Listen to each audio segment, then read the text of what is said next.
돈은 있는데 집을 안 사고 기다리는 이런 집단들은 집값이 올라가면 속이 뒤집어지고 미치기 때문에 집값을 당장 끌어내리지 않으면 너 정부 가만히 안 둘 거야. 정부 뭐 한 거냐? 도대체 이 집값 왜 이런 미친 집값 범인이 누구냐? 그분들에게 주는 게 뭐야? 저 다주택자들이 여러분의 집을 사는 바람에 집값이 이렇게 된 겁니다라고 하는 게 산수니까 정말 그랬을 것 같잖아요. 근데 그렇지 않다고요. 정부에서는 다주택자를 향한 규제만 내놓으면 마치 부동산 집값을 잡을 수 있는 것처럼 방향을 잡아가고 있는데 앞으로 그러면 우리 시장의 방향은 또 어떻게 집값의 방향 어떻게 흘러갈 거라고 생각하세요? 저는 다주택자에 대해서 정부가 죄악시하고 범죄시하고 이제 그런 식으로 정책을 독특하게 우리나라만 특히 다른 나라가 다주택자를 우대를 크게 하지는 않지만 다른 나라는 다주택자라고 해서 특별하게 더 이렇게 고통을 주지는 않는데 우리나라만 그렇게 하는 이유는 사실 이유가 있어요. 정부 공무원들이 특히 다주택자가 더 미울 리가 뭐가 있습니까? 국민들의 여론이 다주택자를 처벌하라, 다주택자를 괴롭혀라, 다주택자는 나쁘다, 죄악이다 라고 생각하고 압력을 넣으니까 정부가 그런 정책을 펴는 거라고요. 근데 우리나라만 그게 더 독특해요. 근데 왜 그런지 그 배경을 설명해 드리면 다른 나라에는 없는 집단이 있습니다. 다른 나라는 무주택자 아니면 유주택자예요. 무주택자는 돈이 없어요. 다른 나라는. 유주택자는 돈이 그래도 있으니까 집을 산 거예요. 그래서 무주택자는 세를 살아요. 그럼 이분들은 돈이 있으니까 한 채 더 사기도 하고 매우 자연스러워요. 그러다 보니 집값이 올라도 무주택자들이 집값이 오르면 마음은 불편하지만 막 화가 나거나 안타깝거나 땅을 치거나 하는 분들이 많지는 않아요. 무주택자 중에 내가 작년에 안 그래도 집을 살라고 그랬는데 빨리 좀 살 걸 이라고 하는 층이 외국이라고 왜 없겠어요. 근데 무주택자 중에 그분들은 매우 일부분이라고 소수라고요. 매년 무주택자가 이제 1주택자로 그 나라도 넘어가는데 무주택자 중에 매우 소수만 안타까워. 안 그래도 집 살려고 그랬는데 다른 나라는 집을 살려고 살 능력도 있고 살 의지도 있는데 안 사는 사람이 없다고요. 굳이 왜 그러겠어요. 굳이 그럴 이유가 없다고요. 살 수 있는 상황이면 그냥 사는 거죠. 다른 나라는 집값이 올라도 집값이 오른 것이 무슨 사회적인 큰 문제가 되거나 그 사회에서 그 부분에 대해서 막 분노하거나 안타까워하는 사람들의 집단이 매우 드물다고요. 그러니 그 대신 집값이 올라가면 다른 나라는 무슨 문제가 생기냐면 월세가 올라가는 거에 대한 걱정은 매우 커져요. 왜? 그 나라의 절반 이상의 국민이 월세를 사니까 야, 집값이 올랐어? 오른 거야 그렇다 쳐. 그럼 월세 올라가겠지. 근데 월세 올라가면 너 어떻게 사니? 월세를 빨리 낮출 수 있는 정책을 정부야 만들어라 라는 여론이 생깁니다. 그래서 집값 올라갈 때 다른 나라 뉴스 검색해 보면 임대사업자에 대한 인센티브 주고 건설업자에 대한 세금 혜택 주고 주택 허가 훨씬 더 많이 내주고 해서 빨리 집을 더 많이 공급하라는 정책들이 많이 나옵니다. 그래도 집이 잘 공급이 안 돼서 월세가 올라가면 어쩔 수 없이 월세 바우처 정책도 나오고 가끔 이제 유럽 같은 나라에서는 월세 상한제 이런 것도 만들어요. 그러다 보니 여러 가지 부작용은 생기죠. 캐나다나 독일이나 그런 월세 상한제가 있는 나라들은 이미 살고 있는 세입자는 혜택을 보는데 안정적인데 그러니까 다들 안 나가니까 새로 그런 집에 월세로 들어가려는 하는 학생들은 20년 기다려야 되고 이런 문제가 벌어지죠. 집주인한테 면접당하고 면접 볼 때 잘못 보면 세 안 나오고 집주인은 그 어떤 것도 수리도 안 해주고 왜? 줄 섰는데 이런 부작용은 있지만 아무튼 그런 쪽으로 정책이 돈다고요. 그런데 우리나라는 전 세계에서 독특하게 돈은 있는데 집을 살 돈이 충분히 있는데 집을 안 사고 기다리는 분들이 수십만 수백만이 있는 유일한 나라입니다. 전 세계에서. 왜 그럴까요? 저가 매수를 하고 싶어서? 아닙니다. 아니에요. 다른 나라라고 고가 매수하고 싶겠어요? 다 저가 매수는 하고 싶죠. 그런데 우리나라에는 청약제도라고 하는 게 있어서 10년 무주택, 20년 무주택이 되면 다른 시중의 가격보다 10억, 심지어는 20억도 싸게 살 수 있는 로또 아파트들이 중간중간에 많지는 않지만 항상 있잖아요. 그러니까 그분들은 돈이 있어도 기다린다고요.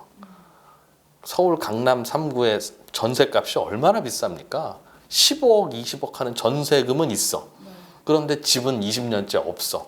이분들이 돈이 없어서 집을 못 사신 분들이에요? 아니에요.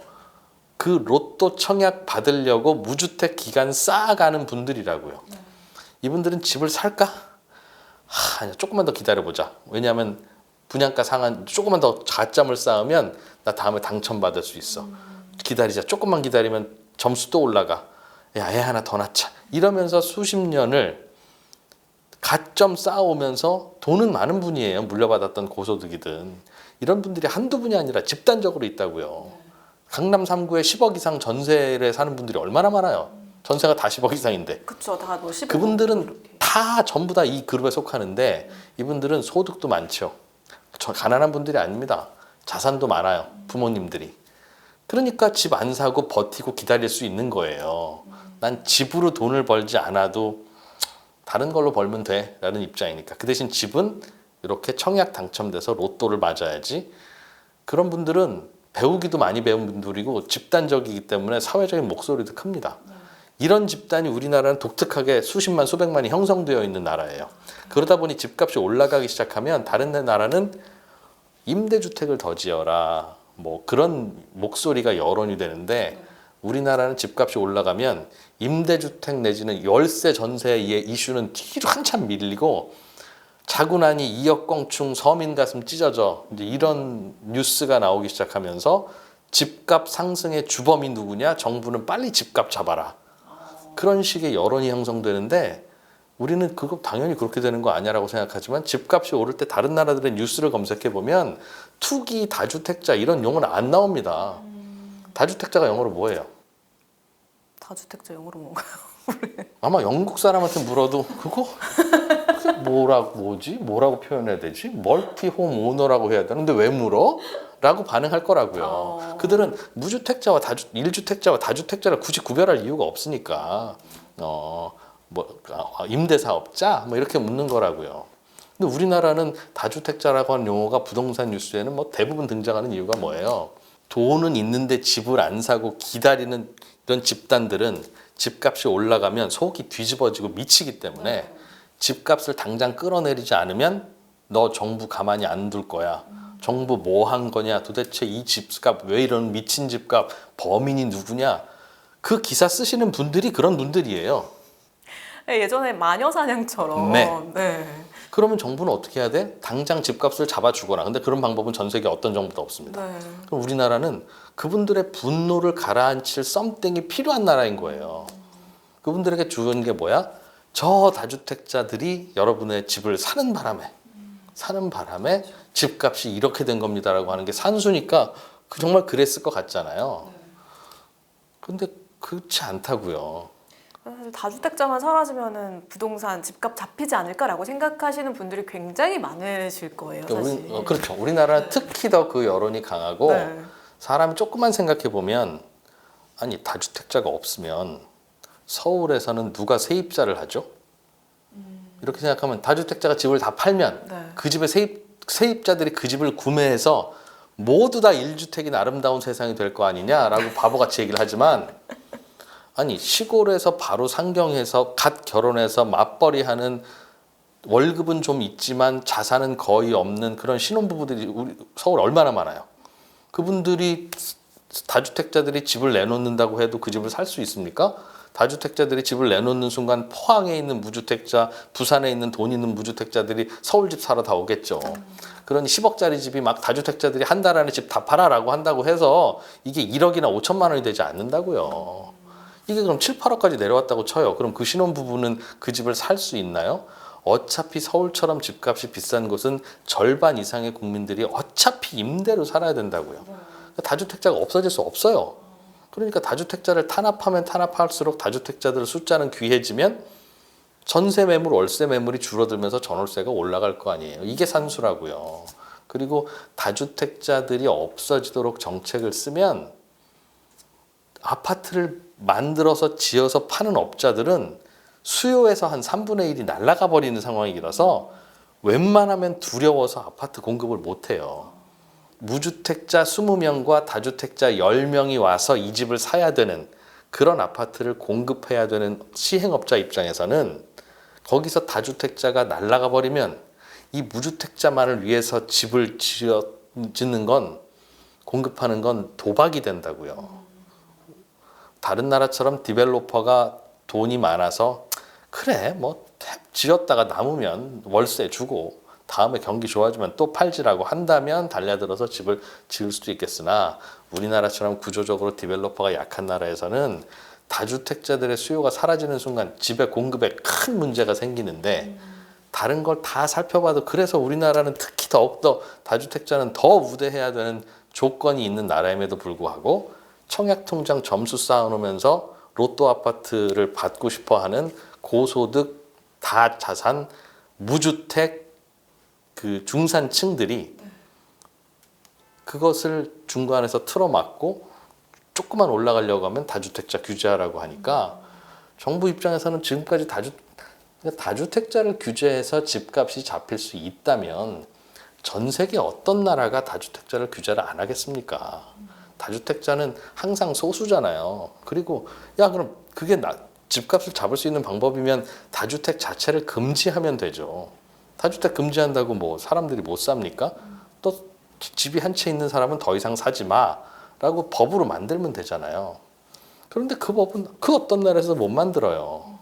그러면 사회적 필요가 있다는 뜻인데 이렇게 집값 오를 때마다 다주택자들을 규제해라라고 하고 정부는 그 분노를 담아서 규제하기도 하고 심지어는 정부에 정책하는 분들도 자기도 분노를 하거든. 장관도 분노하고 차관도 의원들도 분노하고 뭐 의원 보좌관들도 분노해요.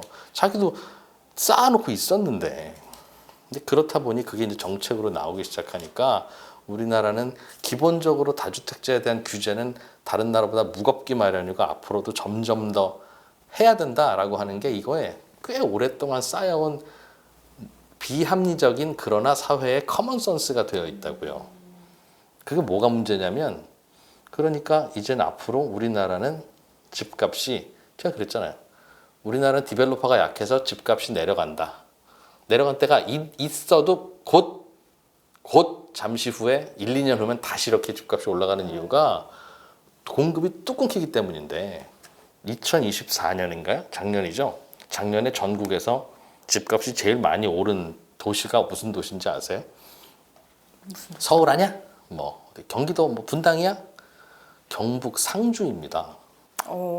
예상도 못했는데. 상주가 제일 많이 올랐다고요. 이유가 뭔가요? 왜 상주가 올랐을까요? 상주의 수요가 늘어서 올랐을까요? 상주의 수요가 왜 늘어요? 그러게 뭐 개발 이슈. 공급이 뚝 끊겨서 그런 거예요. 개발업자라고 하면 상주에 아파트 분양하려고 한번 땅 사시고 한번 해보시겠어요? 절대 그럴 생각이 없죠. 네. 그러니까 그건 너도 알고 나도 알고 다 그러는 거니까 아무도 그런 동네에서는 집을 안 지어요.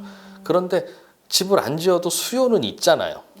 수요가 많지는 않지. 서울처럼. 그런데 상주는 수요는 있는데 아무도 집을 몇 년째 안 지으니까 집값이 툭툭 이렇게 올라가는 거라고요. 상주보다 수요가 훨씬 더 뜨겁고 많은 서울의 집값이 상주만큼 안 올라가는 이유가 뭡니까? 계속 공급을 하기 때문이라고요. 그러니까 공급을 얼마나 원활하게 잘 할 수 있도록 돕느냐가 집값을 잡는 알파이자 오메가인데 우리는 집값이 오르면 화가 나고 분노를 하는 전 세계에서 매우 독특한 다른 유례가 없는 그런 국가가 돼버렸다고요. 그러니 야 집값이 올랐으니까 공급을 좀 더 해 조금 참을게 야 좀 많이 좀 하지 그랬냐 라고 하는 그런 목소리가 통하지 않아요. 우리나라는. 그러니까 이게 뭐 집값을 잡겠다라고 하면서 신규 아파트 공급을 막고 그리고 뭐 토지 거래 허가제 뭐 이런 것들을 하는 게 어떻게 보면 집값을 잡는 게 아니라 오히려 그 집값을 더 자극할 수 있다. 그렇습니다. 그러니까 우리나라는 집값이 올라가면 쏘리 빨리 집 지을게. 아, 참, 이렇게 집값이 오르고 그래. 그리고 집값이 오른다는 건 그만큼 우리가 소득이 빨리 늘어나서 그렇습니다. 그러니까 하여튼 소득도 늘어나서 그렇지만 열심히 잘 지어야 되는데 집값이 오르면 우리나라는 빨리 집값 내려. 당장 안 내려? 라고 하는 강한 목소리를 가진 돈은 많은 발언권 높은 무주택인 고소득자들 집단이 존재해서 정책을 꼬이게 만든다고요, 우리나라는. 근데 그렇다고 해서 또 정부에서 뭐 정부가 이제 앞으로 뭐 어떤 정부가 들어서게 될지 모르겠지만 그 집단의 반발을 살 만한 정책을 내놓을 만큼 용기를 낼 수 있을 것인가 이런 생각도 들긴 하거든요. 그래서 네. 앞으로 우리나라의 집값은 어떻게 될 겁니까? 2025년 하반기 어떻게 될지 저라고 합니까? 모르죠. 2026년 어떻게 돼요? 몰라요. 그거 누가 알겠습니까? 그런데 그럼 앞으로도 계속 오를까요? 아니면 지금이 꼭지라서 계속 내려갈 거예요? 라는 질문은 저는 정부가 이 다주택자와 관련한 정책의 컨셉을 바꾸기 시작하면 우리나라는 의외로 집값이 꽤 빠르게 잡힐 수 있습니다. 어떤 컨셉인가요? 왜? 네. 우리나라는 전 세계에서 유일하게 상위 1% 고소득자에게 그들에게 공급하는 집도 땅 10평만 있으면 돼요. 나는 상위 1%니까 최소한 400평에다 마당 200평 하고 침실이 20개는 있어야 돼 라고 생각하지 않아요. 우리나라는 상위 1% 부자도 방 3개 화장실 2이면 된대. 그러니까 살고 싶은 지역만 한강만 보여주면 좋고 한강이 안 보여도 괜찮아. 강남이기만 하면 돼.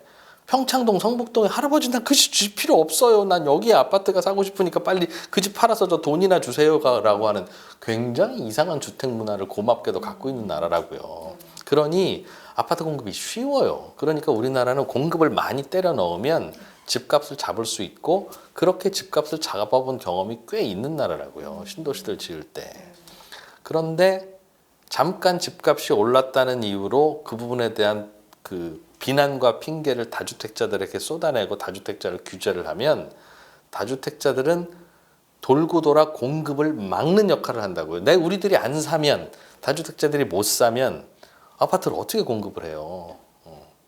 서울에 있는 매우 핵심 요지에만 공급이 된다고요. 거기에는 무주택자들만 사세요라고 해도 수요가 항상 넘치긴 넘치니까.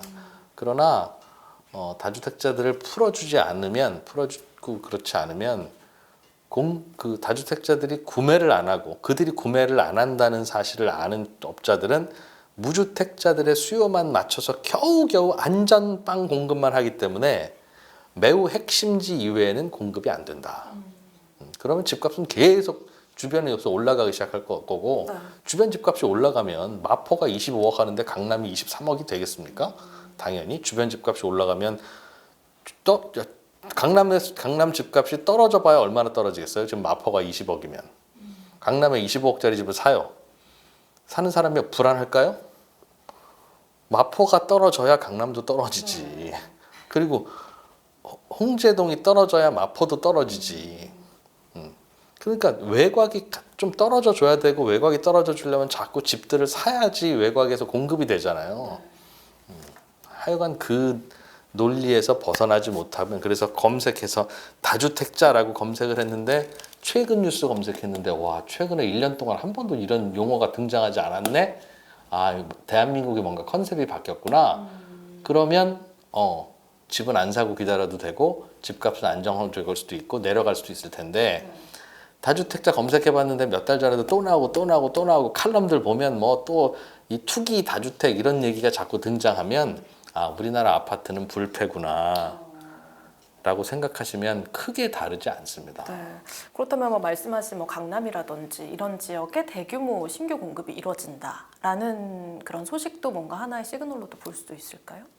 강남 지역에 대규모 신규 공급을 만들어내기는 어렵죠. 그러나 이제 말씀하시는 건 강남 지역 남쪽에 있는 그린벨트를 좀 해제해서 거기에 공급을 많이 하겠다는 뜻인데 매우 바람직한 정책입니다.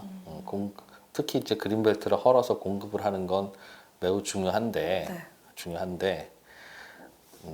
그게 다 많이 안 나온다는 게 문제죠. 근데 이제 신규 공급을 반대하는 사람들의 입장을 들어보면 인구가 점점 감소하고 있는데 신규 공급을 계속해서 늘리면 앞으로 어떻게 되느냐 또 이런 얘기를 많이 하는 것 같아요. 그러니까 이제 뭔가 중장기적인 주택 시장의 환경 변화를 이제 근거로 내세우는 것 같은데 이런 부분에 대해서는 어떻게 보시나요? 인구가 감소하는 호주와 캐나다의 집값을 보시면 네. 인구가 감소할 때 얼마나 집값이 대도시 집값은 무섭게 올라갈 수 있는가를 반대로 보실 수 있습니다.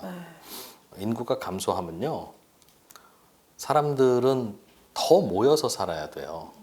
인구가 이만큼 있으니까 대전에도 50만, 대구에도 80만, 서울에는 900만 이렇게 나눠서 살 수 있지.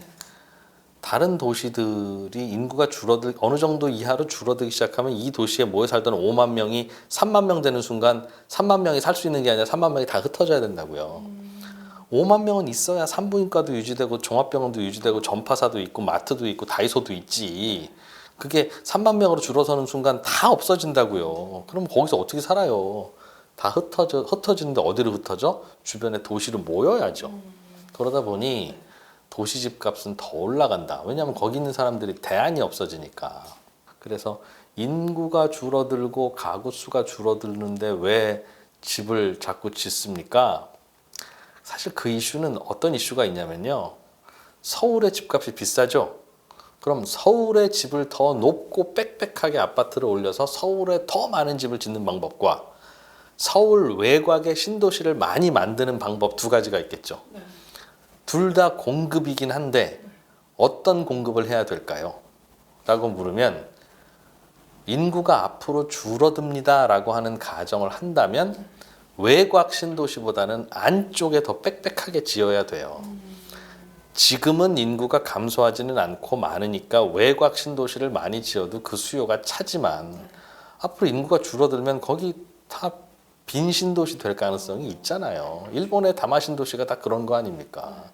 그러니 지금은 사실 신도시를 짓는 것보다는 공급을 할 때도 서울에 좀 더 빽빽하게 많이 공급을 하는 것이 출퇴근 시간도 줄이고 출퇴근을 멀지 않으면 친환경도 되면서 앞으로 인구가 감소하는 시대에 대한 대비도 되는 건데 문제는 서울에 빽빽하게 집을 지으려면 재건축 재개발밖에는 없고 그러면 다들 동의를 해줘야 되고 재건축 재개발이 더 빨리 진행되려면 집값이 자꾸 올라줘야 재건축 재개발이 되는 이상한 아이러니가 있거든요.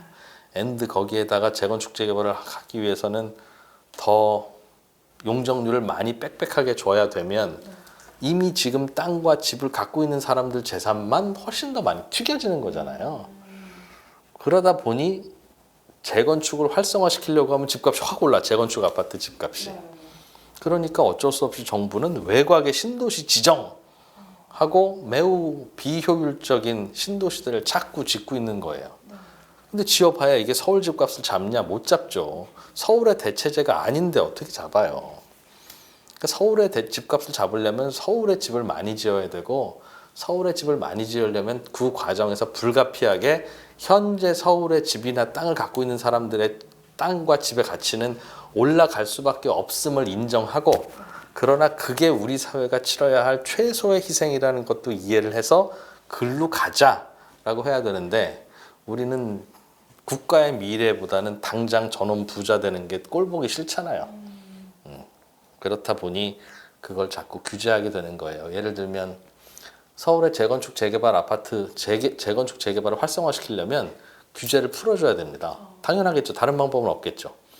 너 왜 재건축 잘 안 하고 있어? 그러면 야 뭐 초과이익 환수한다며부터 시작해서 야 용적률을 이거밖에 안 주면 우리가 해봐야 돈이 별로 안 남아서 못해. 뭐 해봐야 뭐 임대주택 또 지어야 되니까 계산이 안 나와서 지금 3년째 이러고 있어. 그러고 있으면 그럼 앞으로도 계속 그러겠네. 그러지 말고 그럼 뭐가 문제야? 뭐 초과이익 환수 안 하면 돼? 아니면 임대주택 좀 덜 짓게 하면 돼? 자꾸 맞춰줘야 되잖아요. 그렇게 하면 이제 재건축 아파트, 재개발 아파트들이 많이 올라가기 시작하고 그러면 그때부터는 공급이 많이 되니까 집값이 안정된다고요. 서울에 한강이 얼마나 긴데 여기서부터 여기 서울 가로지르는 다 한강이잖아요. 그럼 한강 보이는 아파트가 얼마나 많이 지을 수 있어요. 근데 한강이 요따밖에 보인다는 이유로 막 30억, 40억, 50억 말이 됩니까 그게? 말이 안 되는 이유가 뭐예요? 한강변에 새 아파트가 없어. 왜 없어? 한강변에 아파트가 이렇게 많은데. 다들 무슨 규제에 못하고 시간 걸리고 그러니까 아유 저거 어느 세월이 되겠어. 이미 지어놓은 거 사자 하니까 너도 나도 그쪽으로 사서 막 60억 가고 그러는 거잖아요. 그러니 오히려 많이 지을 수 있게 해주면 집값이 안정이 되는데 우리는 재건축을 활성화하자라고 하면 어떤 문제가 생기냐면 아파트 값이 재건축 대상 낡은 아파트가 확 올라버려요. 거기에 우리는 화들짝 놀라서 다시 규제 이렇게 한다고요. 또 집값 또 오르겠다. 그런데 그거는 원리가 있습니다. 새 아파트가 길 건너에 새 아파트가 30억인 동네가 있다고 쳐요. 그런데 낡은 아파트를 요즘 새 아파트로 바꾸는 데는 가구당 5억 원 필요하거든요. 5억 원이 있으면 제주도도 낡은 아파트가 새 아파트가 되고 서울 한복판에도 5억 원 투자하면 낡은 아파트가 새 아파트가 돼요. 왜? 건축비는 전국이 똑같으니까. 그러면 30억짜리 아파트 바로 옆에 있는 그 낡은 아파트는 얼마에 거래돼야 될까요? 같은 평수라면 25억에 거래돼야 돼요. 왜? 25억짜리 낡은 아파트 부시고 새로 지은데 5억 들어가니까 네. 옆에 새 아파트가 30억이야? 그럼 얘는 25억에 거래돼야 돼요. 낡은 아파트가. 네. 그렇다고요. 그래야 나중에 이제 5억이 더해져서 그게 산수구 수학이죠. 네. 옆에 있는 30억 아파트가 40억이 됐어 어느 날. 그러면 낡은 아파트는 25억 됐다가 재건축 대상 아파트는 35억까지 올라야 되죠. 네. 36억이나 37억이 될 수 있을까요? 없을까요? 그거는 안 돼요. 왜? 옆에 새 아파트가 30억, 40억밖에 안 되는데 짓는데 5억이 들어가는 아파트가 어떻게 40억이 되겠어요? 기껏 올라봐야 얘가 40억일 때는 얘는 35억까지밖에 안 오르죠. 그런데 우리 문제는 좋은 아파트가 30억이면 나쁜 아파트는 25억에 거래돼야 되는데 지금 15억에 거래되고 있다고요. 재건축 아파트들이. 서울에 있는 재건축 아파트들이 왜 10억씩 싸게 거래돼? 재건축이 언제 돼야 재건축이지. 무슨 규제가 있을지 어떻게 알며 재건축 초과이익 환수한다고 그러지. 다 보면 건설비 올라간다고 그러지. 임대주택 내놓으라고 그러지. 아휴 저게 언제 되겠어. 그 불확실성이 가격에 반영이 돼서 25억 가치가 있는 재건축 아파트가 그런 불확실성과 규제 때문에 15억에 거래되고 있다고요. 그런데 어느 날 재건축이 필요하니까 서울에 집을 많이 지으려니까 재건축 규제를 풀겠습니다라고 하면 이 눌려있던 10억 원이 확 회복이 되면서 15억에 거래되는 아파트가 25억까지는 빠르게 뛸 수 있다고요. 우리는 이걸 보고 화들짝 놀라서 재건축 규제 풀었더니 재건축 아파트가 하루 만에 급등하네. 큰일이다. 이러지 말았어야지. 누가 이 규제 풀었냐. 빨리 다시 규제해. 이런 식으로 여론이 돌아가는데 어차피 25억까지는 올라야 되는 아파트가 15억에 거래되고 있었던 거예요. 왜 25억까지 올라야 되는 아파트예요? 옆에 아파트가 30억이니까. 그래서 15억이었던 재건축은 규제가 푸는 순간 올라갈 수밖에 없는데 자 봐요. 너도 규제 풀고 너도 규제 풀고 너도 규제 풀고 다 풀어주면 이 30억짜리 아파트가 내려가기 시작합니다. 왜? 얘는 강이 보이는 새 아파트라는 이유로 괜히 30억이었던 애인데 야 나도 강 보이고 나도 강 보이고 얘도 강 보이고 다 강 보인단다 그러면 25억이 돼야 될 것 같은데 이러는 거예요. 그 불확실성이 풀리면 이제 더 새 아파트 쪽으로 수요가 또 너도 나도 다 새 아파트가 될 수 있으니까 네. 확실히 될 수 있으니까 새 아파트가 완성됐다는 이유로 갖고 있었던 프리미엄은 사라진다고요. 이게 집값이 내려가는 거예요, 요때. 네. 그러니까 재건축을 활성화시켜서 그 사이에 눌려있던 게 스프링처럼 튈 때 깜짝 놀라지 말고 이건 어차피 튀어야 되는 건데 눌려있었던 거니까 그거는 괜찮은 겁니다. 더 많이는 안 오를 거예요. 오히려 조금 더 기다리시면 얘 새 아파트의 프리미엄이 빠지면서 이것도 같이 빠지기 시작할 거고 이게 집값을 안정시키는 방법입니다. 정부를 믿어주세요라고 하고 국민들이 믿어줘야 되는데 사실 정부가 그렇게 얘기해도 국민들이 믿기 정부가 힘들죠. 그것도 이해 못하는 것 같고 정부가 그렇게 얘기해봐야 자고 나면 재건축 아파트 3억 또 뛰어 서민 가슴 찢어져 이런 기사 나오니까 네. 내가 왜 이거 설명하고 욕을 먹냐. 그냥 재건축 규제하고 다주택자 규제하면 내 임기 동안에는 잘한다 소리 듣고 다음에 나는 더 좋은 자리 가면 되지 라는 공무원들만 계속 늘어나고 그게 계속 결국은 돌고 돌아서 우리나라 집값을 도저히 불패일 수밖에 없게 만드는 그런 함수라서 우리나라는 집값을 잡기 위해서는 남의 집값 오르는 거에 따른 배아픔을 좀 줄여야 된다.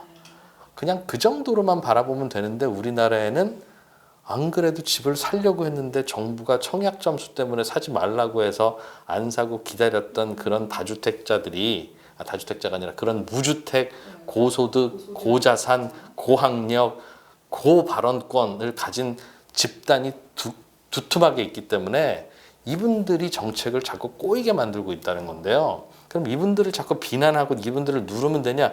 이분들 마음은 오죽하겠습니까? 그래서 저는 집값을 잡는 방법은 일단 이 청약 로또 제도부터 없애야 된다.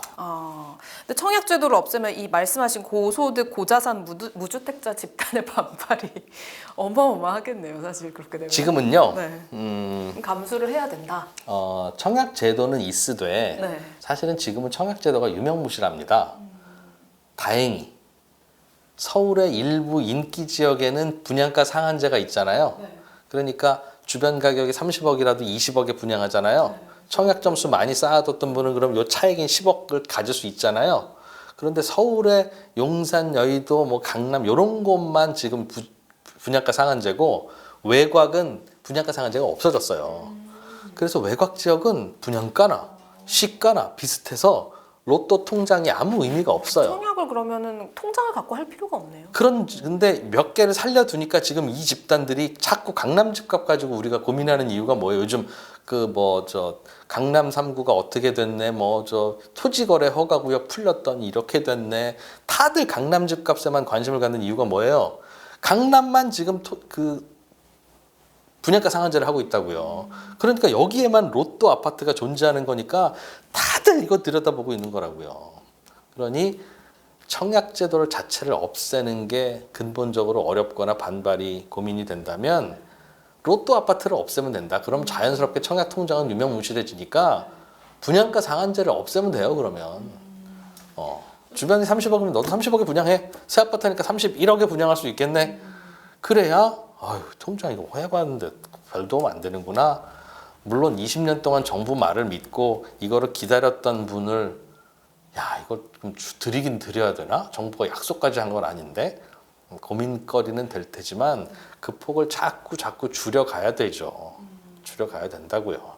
그리고 로또로 공짜로 그렇게 먹으려고 하면 어떡합니까? 인간적으로. 그런 분들이 다수니까 목소리 좀 내고 있지 사실은 그렇게 인생을 도박으로 살면 안 돼요. 물론 집을 산 사람도 운이 좋아 먹었지 사실은. 집을 산 사람도 운이 좋아서 이렇게 집값이 오르다 보니 너도 운 좋아서 한 건데 왜 내 통장으로는 운이 조금 안 되냐 싸울 수 있겠으나 그게 만들어내는 부작용이 너무 강하니까 우리는 그 제도부터 좀 손을 보자라는 게 제가 드리고 싶은 말씀입니다. 네, 그렇습니다. 오늘 그래서 이 다주택자에서부터 우리 부동산을 쥐락펴락하는 요소들이 무엇이 있는가 같이 이제 우리 프로님과 얘기를 나눠봤는데요. 사실은 이게 다주택자가 문제가 아니었고 정말 곳곳에 우리 사회에 이런 불균형한 기형적인 부동산 가격을 부추기는 요소들이 굉장히 많았구나라는 걸 좀 알게 되는 시간이었고요. 앞으로 이제 정부에서 부동산 정책을 세운다라고 했을 때는 오늘 얘기 나왔던 것들 다주택자뿐만이 아니라 고소득 고자산의 무주택자 집단을 말씀을 하셨습니다. 네, 그 관련된 정책이라든지 이런 제도들을 잘 손질을 해서 정비를 했으면 좋겠다라는 생각이 듭니다. 네, 빨리 집값을 좀 안정시켜야죠. 네. 저도 이제 애들이 이제 20살 넘어가면서 곧 쟤네들도 집을 사야 될 시기가 올 텐데 아주 미쳐버리겠습니다. 집이 왜 이렇게 비싼 거야? 비쌉니다. 네. 왜 이렇게 비싼 거야? 사실 말씀하신 것처럼 또 우리가 보는 눈만 조금 낮추면 사실 우리 수준에도 갈 수 있는 집을 찾을 수는 있지만 사실 우리가 또 이제 욕심 자체가 적지 않기 때문에 네, 이런 것들 다방면으로 고민해 볼 수 있었던 유익한 시간이 아니었나 싶고요. 자, 오늘 우리 3프로TV의 이진우 기자님은 여기서 보내드리도록 하고 다음 시간에 또 더 재미있는 주제로 다시 찾아오도록 하겠습니다. 오늘 함께해 주신 이프로님과는 여기서 인사 나누겠습니다. 고맙습니다.